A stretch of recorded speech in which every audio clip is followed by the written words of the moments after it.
Hey there, friends, and welcome back to another 3-Minute Thoughts. My name is Derek, and in the next 3 minutes, we're going to take a look at another chapter in the New Testament. Remember, we're going at a pace slow enough that you can engage in the text, but fast enough that we're going to get through the entire New Testament this year. And we're going to do it only on weekdays. And then on the weekends, we take a break. We pause, we slow down, we back up, and we apply what it is we've learned throughout the week. We're going to take time today to just notice the story that shows up in Scripture and where our lives fit that story. This morning, we're in Mark chapter 4. Mark 4 opens with a crowd pressing around Jesus as he gets into a boat. He sits and begins to teach in parables. Now, these parables are short stories with big implications. They're earthly examples with heavenly impact or reality. The first parable is the parable of the sower. It's about seed falling on different kinds of ground. There's a path, rocky soil, thorns, good soil. Same seed, different results, right? The point isn't mysterious magic or anything like that. Actually, it's about attention, preparation, and persistence.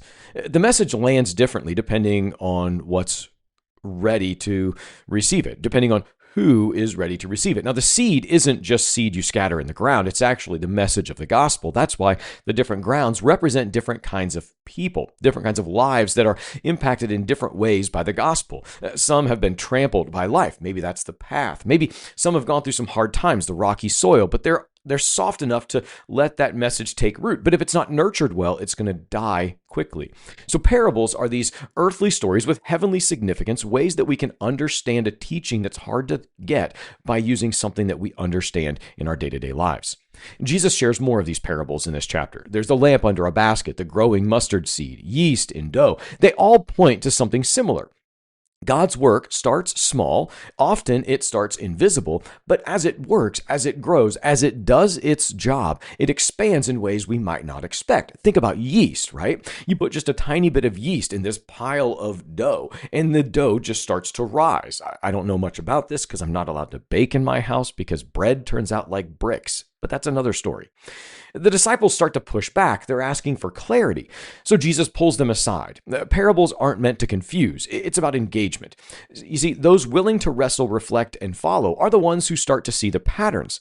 Those who just skim the surface, they're going to miss all the depth. So he's not going to explain it to everybody, only the ones who want to know more. The chapter ends with Jesus and his followers crossing the lake. A sudden storm erupts, waves crash, the disciples panic. Jesus, calm, rebukes the wind, and the storm obeys. They marvel by asking, "Who is this?" Mark 4 juxtaposes uncertainty with control, teaching in parables, power over nature, growth that's hidden, and it reminds us that life, faith, and influence aren't always straightforward. Sometimes the story works quietly behind the scenes while the storm rages. Hey, thanks for slowing down with me and taking these 3 minutes. Be well, friends.